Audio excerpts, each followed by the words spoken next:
our 2023 4-H Alberta supporters with their continued investment and support of the multi-species judging learning series. Our diamond clover sponsors the Alberta government, emerald clover, Alberta Recycling, AltaLink, ATB, Calgary Stampede Foundation, CPA, Chartered Professional Accountants, and UFA. Our gold clover, AFSC, silver clover, Brandt, Save On Foods, Wolf Carbon Solutions. Our bronze clover sponsors are Alberta Beef Producers, Bayer, Gas, Elta Inc., Lakeland College, MCS Net, Nutrien, PV Mart, Viterra, and one of our 4-H Canada national partners is Bayer, and we'd like to thank them for their support. So with that, I am done, and the girls from Lakeland College can take over. Please introduce yourself, girls, and you can get started with your presentations. I will man the chat, and they'll ask for questions during the presentation too, I'm sure. So just we'll just make sure we're polite and asking and waiting our turn to ask the questions. Okay, so go ahead, girls. Okay, we're gonna see if we can share our screen here. You should be able to. Okay.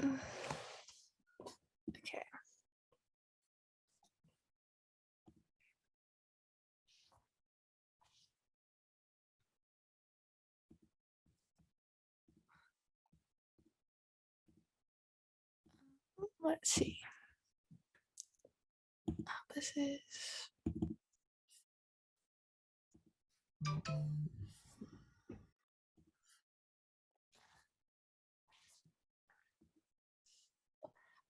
We just have to leave the meeting. It won't let me share my screen without leaving the meeting, so we'll be right back. Okay.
Okay, hopefully it worked this time. Oh, here we go. Okay.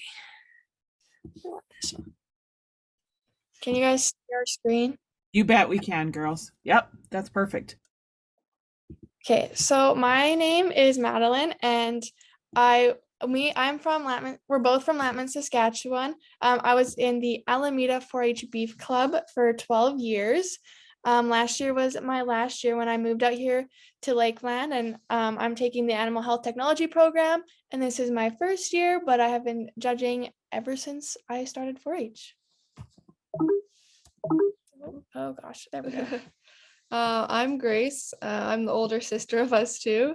This is my second year at Lakeland College, second year as part of the judging team.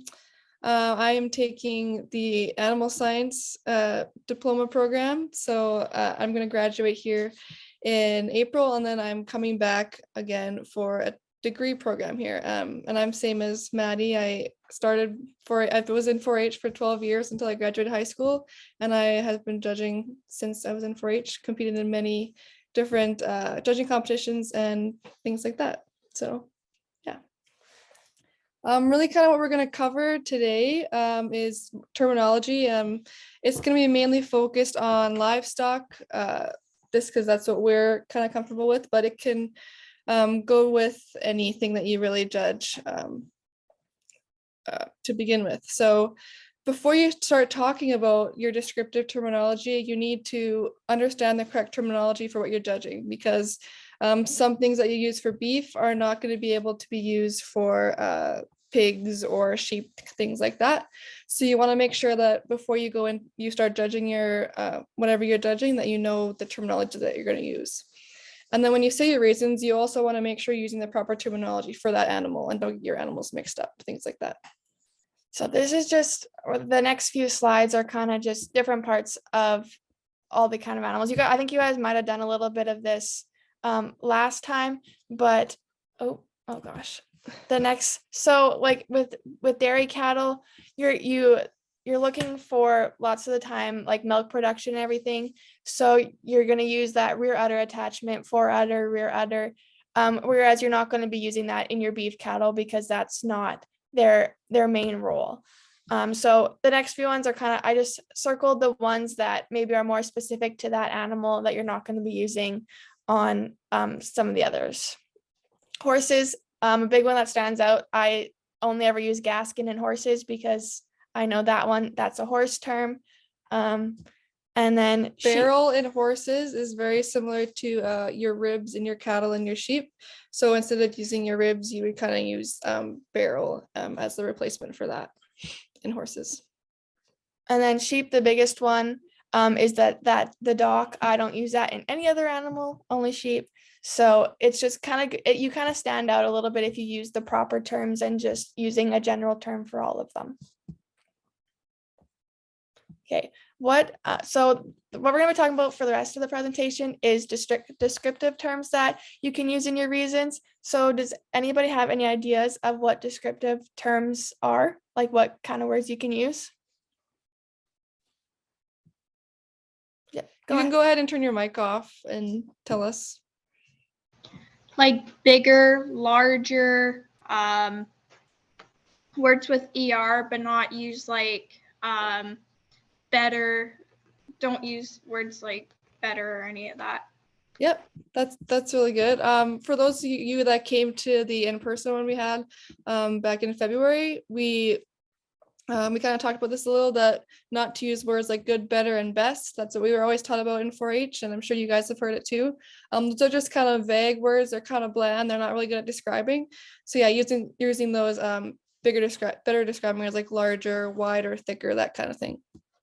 So these are just the ones that we're going to be focusing on today. Yeah, so like kind of ER words, all these happen to be added a D onto the end of them too, but so the first one is balanced. So when we talk about balance, it refers to how proportional the animal is and the symmetry based on a side view. So when you talk about balance, you're not really looking at the front or the back. That's when you're looking at it from a side profile. And when you look at the animal from the side profile, you want to think about their chest floor and their rear flank. So that's like their underline. So from the back of their front leg to the front of their back leg, and make sure that that's proportional and it's straight all the way underneath. Basically, when I think about balance, you kind of just, they all want to fit together. You want them to be even throughout their whole body, not shorter in the neck and then longer throughout their middle. You kind of just want them to be just even throughout their whole body. And balance can be used for any species too. It's a big thing for each of them. So there's just a little quiz here. Which heifer do you guys think is more balanced than the other one? You can just throw it in the chat too. That's probably the easiest. See lots of ones. That's good. Okay, so the answer is this cow heifer number 1. Can anybody tell us what's wrong with number 2? Why she's not as balanced? You can say it, unmute your mic and say it that's probably easier, that one.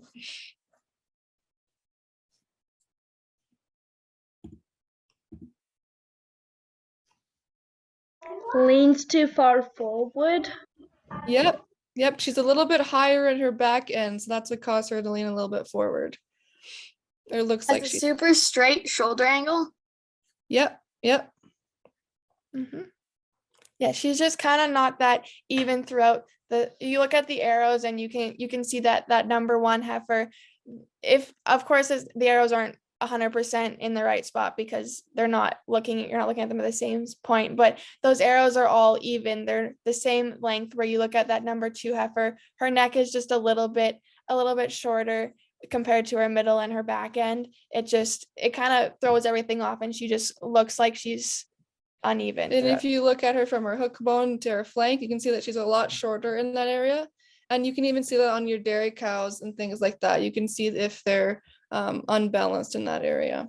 So good job, guys. We're going to move on to femininity now. And this is when we talk about our females. So our females in any species, particularly beef is what we're going to talk about. But it describes how ladylike a breeding female is. So like I said, you can use it in any livestock species. So when you look at a specific species of an animal, the males and the females you all want them to look a certain way. You don't want a male to look like a female or a female to look like a male. So when we talk about femininity in females, we want them to be thinner through their shoulders and into their chest floor. When we talk about beef heifers specifically, if they're thinner through their shoulders and they're not coarse through their shoulders, it's can be passed on to their calves, and it's easier for those calves to fit through when they're being born. So it's an indicator that she most likely will have calves that are not going to be too thick to come through the birth canal when she calves, because you get heifers that have coarser shoulders. Those shoulders have a tough time getting through. The smoother shoulder set, so shoulders blend into their middle more easily. You don't want them to have rough shoulder. And when you look at them from the profile, you can really see that shoulder, and you can tell if that shoulder blends smoothly through there. And then you also want to talk about their smoother leg set and joints. So if they're finer boned, and then you want them to be more refined throughout their body. So that's talking about, you don't want them to look masculine. You want them to have some muscle, females, no matter what species you're looking at, but you don't want them to look like a male. You don't want them to have like so much muscle that they almost look like a male. So you don't want them to be super bulky throughout their body. They're female. They don't need that much muscle. We're using them for reproduction. We're not using them for meat or anything. So if they're a little bit more bulky, they just don't look as nice, which is they don't catch your eye as much. So in the chat, which one do you guys think is more feminine out of these two cows?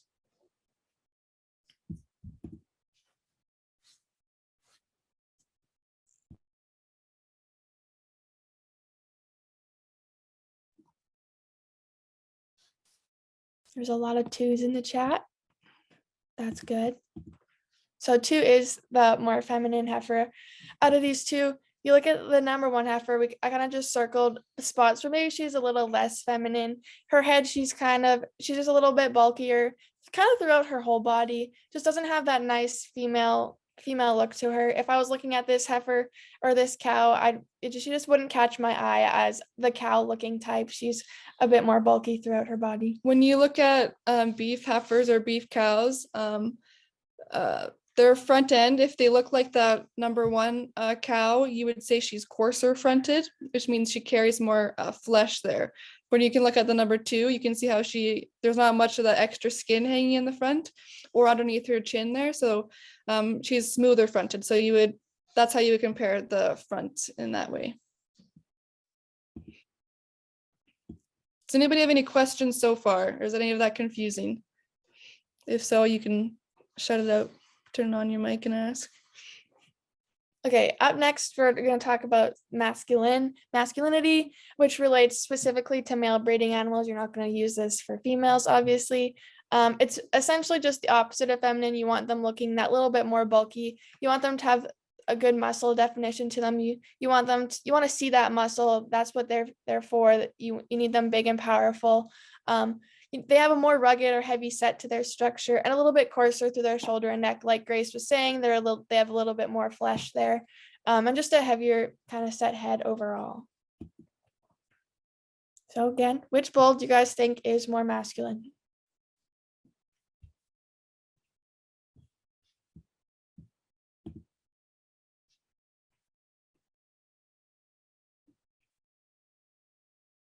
No, got some mixed Oh. opinions here. That's good.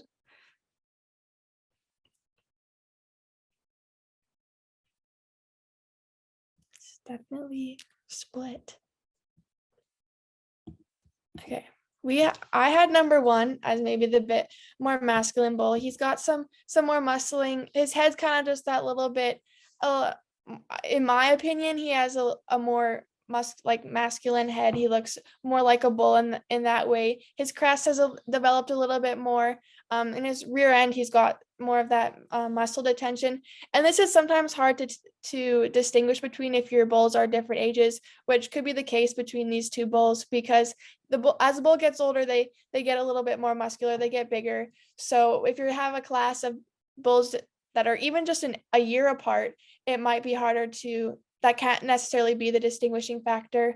Or maybe it is. That's why this one comes to the top of the class, because he's maybe that little bit older. It's also important to remember too that bulls are different than steers, right? Steers will become bulls. So obviously when they're steers, they're not going to have, their crest isn't going to be developed. If anybody doesn't know what the crest is, that's this big lump here, kind of looks like a camel's hump. But as steers, their crest isn't going to be as developed. They're not going to show as much muscle as they would as a bull, but you can kind of compare when you look at steers and see which ones are more muscled compared to the other ones in the class. But no, what is one thing that you guys notice about 1 compared to 2 that doesn't have anything to do with masculinity that we talked about before? Anything that we talked about is at the very start, comparing 1 to 2, what is different about 1 compared to 2?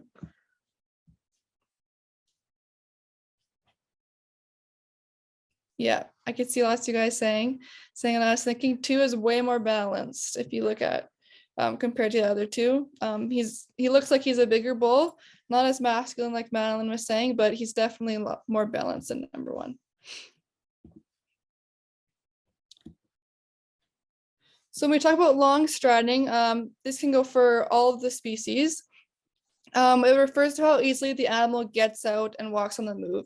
It's really important that if you're able to, and you're judging a class of any livestock animals, specifically horses or calves or cattle that are on the halter, it's important that you are able to see them out on the move, because you can have a calf that looks really good when they're standing there on their profile, they're balanced, they're smooth, they got everything you're looking for, but then when they get on the move, they walk stiff and they're limping, or something's wrong with how they're walking. So it's really important that if you're able to, you watch the animals get on the move. So when we talk about long striding, it refers to how much extension each leg has when they're making a step. So you can see from on the picture there, the top picture, you can see that the horse has a longer stride compared to the photo below it. So yeah, you want them to be striding out as long as possible. You don't want them to be stepping super short, because that could be an indicator of conformation issues. It could be an indicator that they're going to be hurt or something. So yeah. Just how easily they move in general is a big thing, that especially in like your cows, because they're out on pasture for a really, really long time. You want them to be able to get out on the move. You don't want them to be hurt, or you don't want them to be short strided where they're just not moving as nicely, and it can cause more problems in the future. And it's always a good thing to point out. I know every time that I'm judging, if I can see them out on the move, I make note of how they move, because if that heifer is the best heifer in the class, but she cannot walk, she's not going to win the class for me, because she needs to be able to move. If she can't move, she's not going to be the kind of cow that I'm looking for. And so she would automatically go to the bottom of my class. It's just not something, if she can't do it, she's kind of automatically in the bottom of the class. Okay. So now we're going to talk short-bodied versus long-bodied. So this refers to the overall length of the calf from the nose to the tail. So when we talk about the nose to the tail, that's just the total length of spine that this animal has. And we specifically look at the length of body in the animal's middle section, which is from the shoulder to the hip. And then if it's a really close pacing, you can look at the length of the hip as a whole, just to differentiate which one you like better, which one's longer bodied, shorter bodied, just kind of like that. And body length can be used for any species as well. It's not just beef, or it can be used for all of the species. Another question, which cow do you guys think is the longer bodied calf?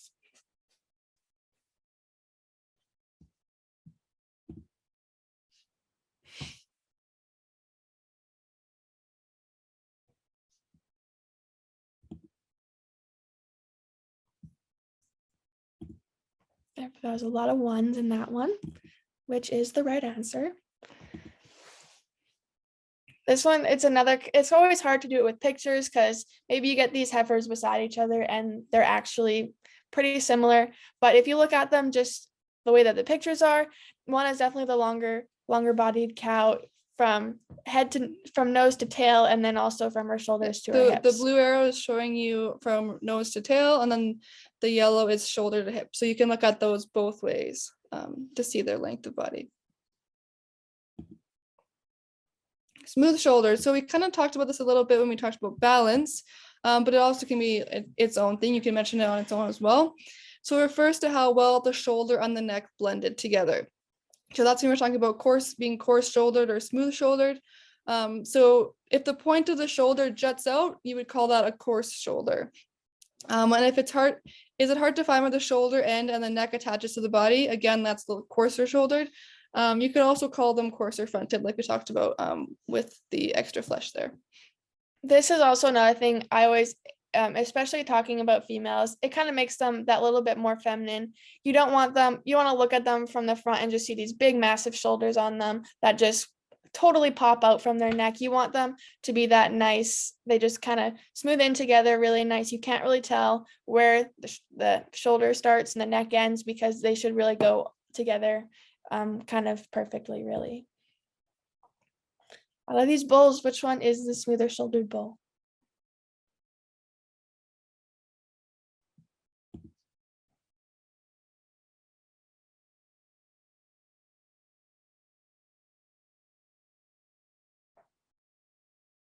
There's a few ones, a few twos.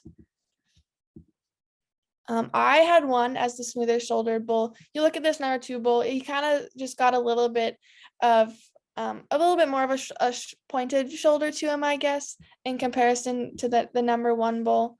That was just the way I saw them. Not necessarily, maybe Grace sees them totally different, but for me, that I just the shoulder and neck extension kind of one caught my eyes, a smoother shoulder compared to 2. And again, it's hard to look through the pictures, but this is something that you can see when they're in person. And if you're allowed to touch the calves, especially for females or males, you're able to kind of feel that as well. But you can also just see it in person when you look at them from the profile. So soft-bodied or shallow-bodied, these are 2 different things. So it's also called a soggy or soft rib, and it refers to the dimension of the animal's lower rib cage. So it can also be used when you're describing or you're analyzing the animal's heart girth and flank. So that can be used in your reasons. It refers to the overall depth of the animal's middle, and then the deeper the animal is in its heart girth, flank, and overall rib shape means it's the softer body that the animal is. So when we talk about soft-bodied, that's kind of like the depth. And then shallow, if you think an animal is shallow-bodied, it means they lack their depth in their rib cage. So that's their depth from their top line to their bottom line. And then it means the animal generally also cuts up in the flank. So this picture is just kind of giving you an example of shallow-bodied versus soft-bodied, sorry.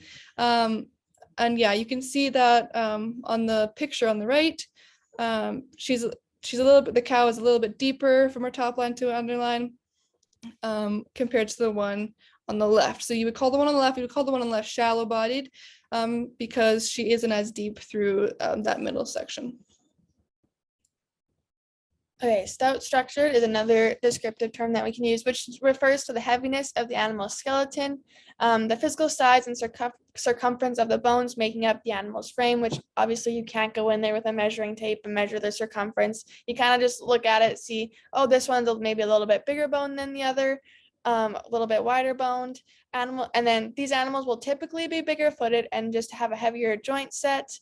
So this kind of comes into that maybe if they're a little bit taller, they might they're not as stout structured because those bones might be a little bit longer, a little bit skinnier, and just not looking like the nice, just not short legs, but the legs, the typical desired kind of structure that you're looking for. When I think about stout structure too, you also, I look at their heaviness of bone. So you might have a bigger cow that could also be stout structured. If she's got those really thick leg bones, she's deep through that middle section. I would call that a stout female.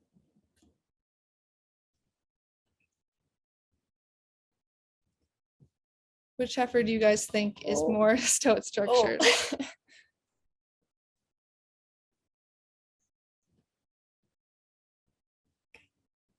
Kind of gave it away when I said the tall calves. But yeah, so number one is the more stout structured heifer. She's just got those bigger bones to her, which this is when you get those calves that you have all that really nice hair on the legs. It can kind of get deceiving, but you just kind of got to look past that and say, okay, this one got a little bit more bigger bones to her, and just more. When we look at number 2, you would call her a shallow bone, because you can see that she doesn't have as much substance of bone to those back legs specifically compared to the one. But yeah, one is definitely the stouter heifer. So stronger top. This is, I look at this when I'm looking at the animal from behind, and you can use this. I use it in beef, but you can use it in other species too.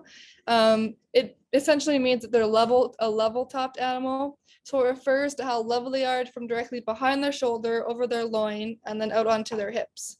So animals will stay level in their top line even when out in motion. So like we said, talking about how movement, if you can see the animals move, it's really important. And if you can see that when they move, their top line is going up and down, or it's really sagging when they move, they're a weaker topped animal. Longer hipped is another term we use, which does refer to both breeding and market animals. So you can use in heifers, steers, and then it's just the length between the animal's hooks and pins is how you determine it. So out of these bulls, which bull is the longer hipped bull?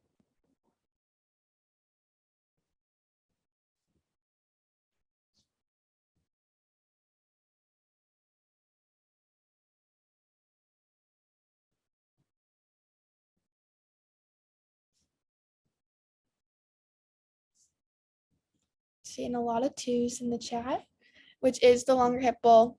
Again, arrows, like maybe this bull, you can look at them. He might just be that little bit older. He looks a little bit older, but he's definitely the longer hip bull when you look at him from hooks to pins compared to that number 1 bull.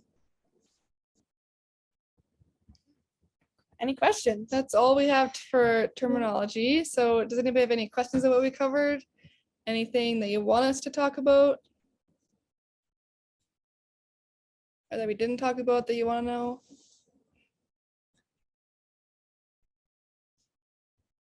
Nobody has any questions? It doesn't have to be about terminology either. We can. Terms on swine. It's a really good question. Pigs are very different. When you compare them to like beef or horses, that most of the terms don't apply, especially to horses. But you talk a lot about pigs. You talk about their length of body, things like that. So lots of things are similar. We aren't as experienced on pigs as maybe we could be, or as we would like to be. But there is lots of resources online, I know. I do know when I was making up this PowerPoint, you can look up online 4-H Alberta, I found it online anyways, a judging resource that has, I know 4-H Saskatchewan had pretty much the same one. It has sheep, pigs, horses, cows, cats, dogs, bison, I think is in there. They've got grain. So there's lots of resources out there to use to help prep you. It helps with reasons, terminology, what you're looking for in each specific animal. When you judge, especially market hogs, the terms are obviously different. Like you wouldn't use like like your market terms for beef, but you're looking for the same thing. You want them to be muscle, you want them to be long, you want them to be deep. And when you watch them on the move, it's the same thing. You want them to move smooth like that. So they do kind of cross over in that way. But as for terminology, you probably have a better chance with finding a good resource because we have not done a whole bunch of that. It looks like Tracy put in the chat that the Alberta judging resource I was talking about, which has a lot more information than we would probably be able to give you on anything other than like on your sheep and pigs and stuff. So that'll probably be the better bet for that kind of stuff. But I know the 4-H Saskatchewan's very similar, and I use that for a lot of my prep for exhibition, for any other kind of competitions that we've done. I saw somebody put goats in the chat. One thing we have not judged is goats. So that's one thing we don't know a lot about. I'm just looking here to see if I can find. Getting questions about cats. I've never actually had to judge a cat before. We judge dogs at exhibition, but cats, that's also a good question. That one I do believe is in that judging resource. We've never had to judge them, so I don't know exactly what you're looking for. Same with rabbits. Rabbits is another hard one that we haven't done much yet of, but one thing, the biggest thing when you look at pigs is their muscle expression. So it's the same way as in steers and all that. And you're also structure and movement, skeletal endometria, and then eye appeal as well. So they're very similar to cattle and things like that. Is there any questions on the terminology we talked about or anything like that? No? we do have that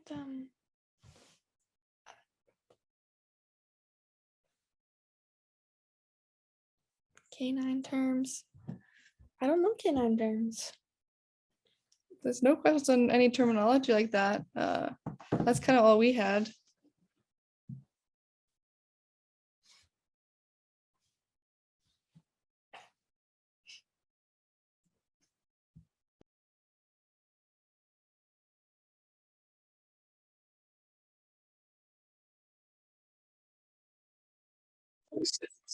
Nobody has any questions?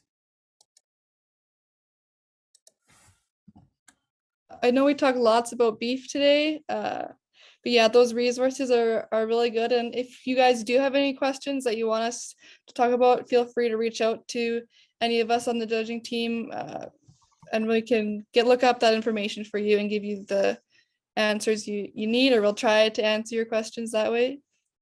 Especially if you want us to look into different species, we can definitely do that if you reach out to us later. Tracy, how much time, because we do have another PowerPoint from last year about transitions for reasons. It's not super long, but I don't know if they maybe wanted us to go over that too. Sure, that would be great. I think it's only like 13 slides maybe. Sure. If any of you kids have to go, you go ahead. But if the girls want to share transitions, that's perfect. I'm sure that this group of kids would get a lot out of that. You bet. Perfect. Okay. I'm just gonna open it up. Do you have any terminology for dogs? Not off the top of my head. Dogs are a little different because dogs, they can be classified as different things, and different breeds focus on different terms and things like that. So I know in exhibition we judge border collies, and those are very different compared to judging something like a corgi or things like that. Like there's working dogs and just like house dogs. So dogs are very different. I don't have a lot of information for you, especially on like the non-working dogs. I know in working dogs, it's very important their movement as well and their attentiveness, things like that. But I don't really have any other information compared to that. So sorry about that. Our family has a border collie, but she's high. I don't know what you'd call it, but she's super hyper. Yeah. That's good. You don't want her to be lazy because then she won't be doing her job probably. Okay, so we have But another. she eats toys. Yeah. We have another PowerPoint on transitions we're going to cover here just quickly, especially to talk about transitioning through your reasons. So conjunctive words are used to help tie your sentences or statements together. And they just kind of add more smoothness to the set of your reasons. It also helps you stand out. So if you're in a big judging competition and you use different kinds of words that maybe judges won't hear normally, that's really good for helping you stand out. So some of these examples of conjunctive words are additionally, in addition to, as well as, furthermore, more importantly, just as importantly, on the other hand, at the same time, however, or nevertheless. They kind of just help you, they move into your reasons.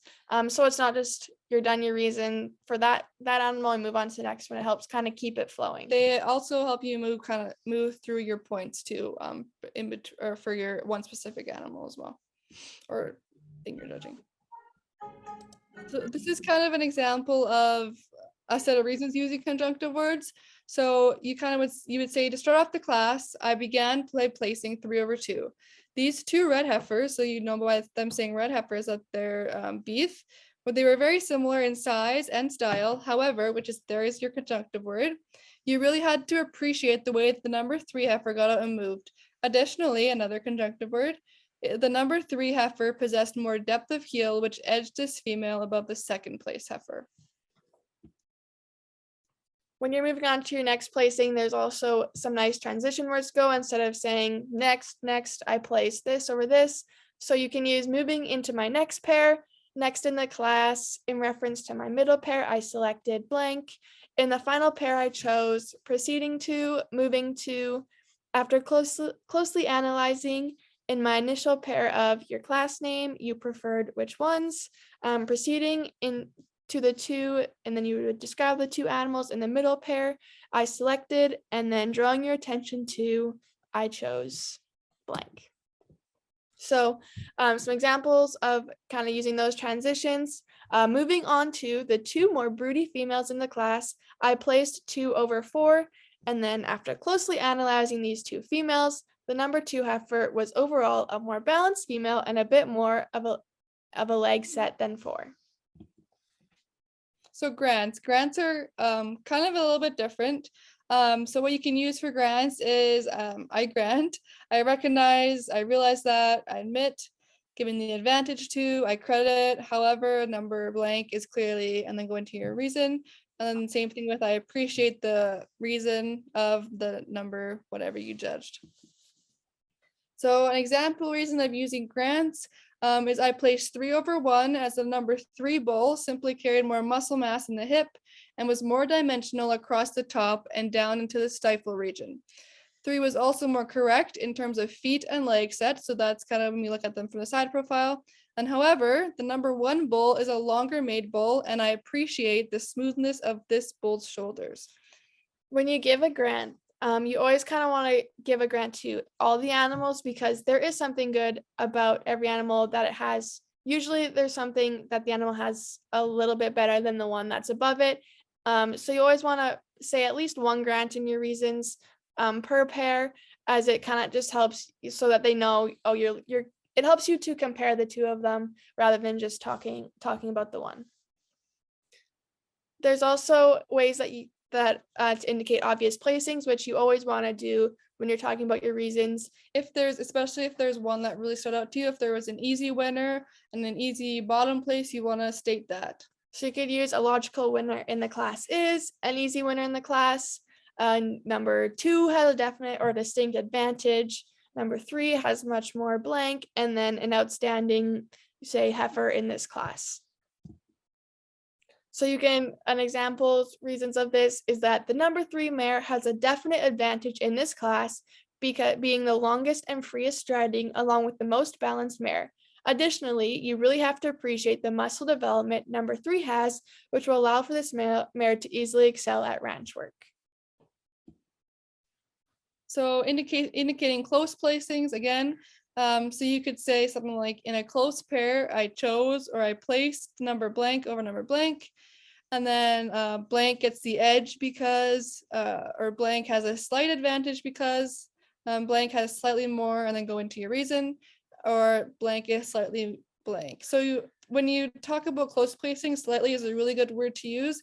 It shows that your judge that it was a close placing. It was kind of hard for you to pick which one was going to be above the other. And then when you say your reasons, it shows that the judge kind of knows what you were talking about. Because almost every competition I've been to where I'm judging more than one species, there's almost at least one judge that says these two animals could have been swapped. So if you indicate, okay, well, I know that these two they're very close together, you might get a little bit more kind of, I guess, leeway in the way you're getting scored if you also recognize, okay, these two are close, but I maybe like this one more than you, and this is why.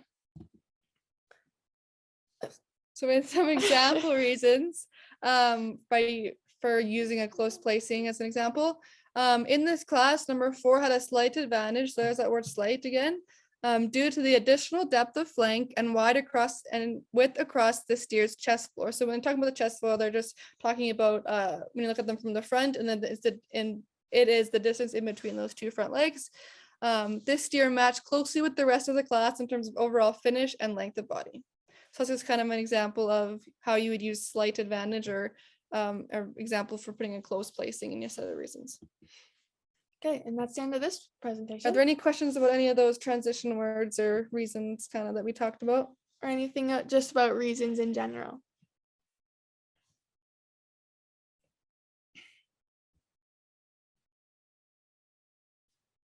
Is there any of those transitions kind of that didn't make any sense, so you want us kind of to go over again? Does anybody have any other transitions that they use in their reasons that we maybe didn't talk about?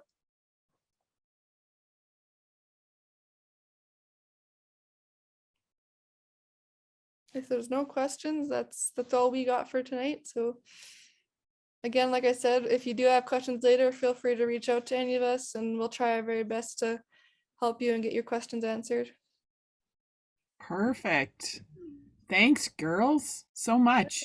No I hope you problem. guys all learned something tonight, eh? Hope to see you all at our competition Next week. Next Friday. Mhm. Yep. Ah. All right. Good night, everybody. Thank you.